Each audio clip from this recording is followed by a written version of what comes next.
আজ খুব সহজেই বানিয়ে দেখাবো সমোচা শীট বা পেস্ট্রি শীট।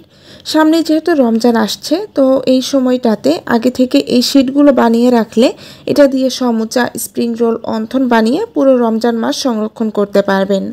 এই কাজগুলো যদি রমজানের আগে করে রাখা যায় তাহলে রমজান মাসের কষ্ট অনেকটা কমে যায়। শীট বানানোর জন্য একটা বাটিতে 2 কাপ ময়দা নিয়ে নিচ্ছি। ময়দার সাথে হাফ চামচ লবণ দিয়ে দিচ্ছি। ময়দার সাথে লবণটা মিক্সড করে নেব।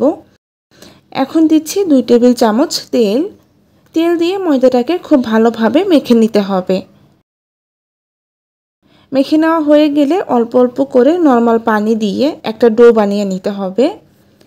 একসাথে খুব বেশি পানি দেওয়া যাবে না, তাহলে ময়দার মিশ্রণটা বেশি নরম হয়ে যেতে পারে। ময়দার ডোটা খুব বেশি নরম হবে না, আবার খুব বেশি হার্ডও হবে না। এরকম সফট একটা ডো বানিয়ে নিতে হবে। ডো বানানো হয়ে গেলে একটু তেল মাখিয়ে নিচ্ছি। এখন এই ময়দার ডোটাকে একটা প্লেট দিয়ে ঢেকে 10 মিনিট রেস্টে রাখবো। 10 মিনিট পর ময়দার ডোটা আগের থেকে আরও একটু সফট হয়ে গেছে। এখন এটাকে আরও 1 মিনিট মথে নেব। এখন এখান থেকে ছোট ছোট লেচি করে নেব। এবার এখান থেকে একটা লেচি নিয়ে ছোট একটা পাতলা রুটি বেলে নেব। আর বাকি লেচিগুলো অবশ্যই ঢেকে রাখতে হবে, নইলে শক্ত হয়ে যেতে পারে। তো আমি একটা ছোট রুটি বানিয়ে নিয়েছি। এভাবে আমি সবগুলো রুটি বেলে নেব। বেলা হয়ে গেলে একটা রুটির উপর তেল ব্রাশ করে দিচ্ছি। এরপর কিছুটা ময়দা ছিটিয়ে দিচ্ছি।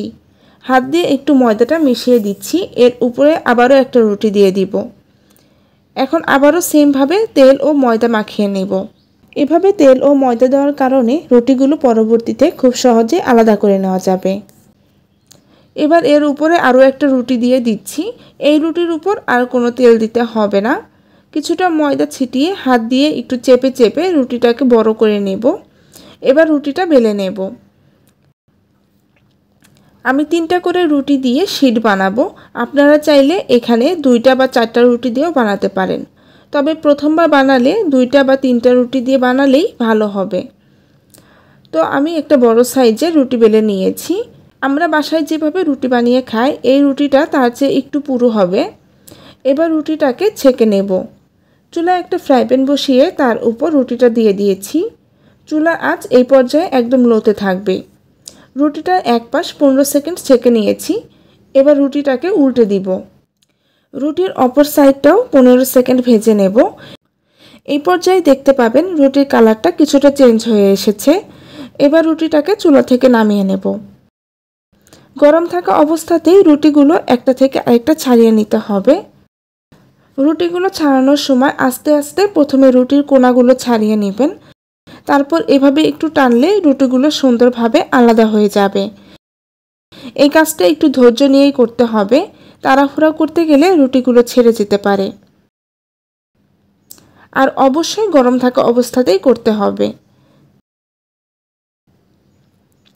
দেখতেই পাচ্ছেন শীটগুলো কতটা পাতলা হয়েছে, আমার হাতটা কিন্তু দেখা যাচ্ছে। শীটগুলো ছাড়ানো হয়ে গেলে একটা পরিষ্কার ভেজা কাপড় দিয়ে ঢেকে রাখতে হবে। এভাবে আমি অনেকগুলো শীট বানিয়ে নিয়েছি। এই শীটগুলো দিয়ে এখন সমোচা, রোল, অন্থন অনেক কিছু বানাতে পারবেন। এবার শীটগুলোকে 4 কোনা করে কেটে নেব। আর এই বাড়তি অংশগুলোকে ভেজে সমোচার মধ্যে ব্যবহার করব। এই 4 কোনা শীট দিয়ে স্প্রিং রোল এবং অন্থন বানানো যাবে। এবার সমোচার জন্য শীটগুলো কেটে নেব। এর জন্য 4 কোনা শীটগুলোর মাঝ বরাবর কেটে অর্ধেক করে নেব। এবার এগুলো দিয়ে পারফেক্ট সমোচা বানানো যাবে। এখন একটু দেখিয়ে দিচ্ছি এটা দিয়ে কিভাবে সমোচার ভাঁজ দিবেন। প্রথমে সমোচার শীটটাকে ট্রায়াঙ্গেল করে ভাঁজ দিয়ে নিলাম।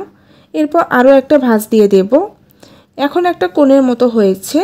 এবার এর মধ্যে পছন্দ মতো সমোচার পুর দিয়ে বাড়তি অংশটাকে ভাঁজ দিয়ে আটকে দিলেই সমোচা তৈরি হয়ে যাবে।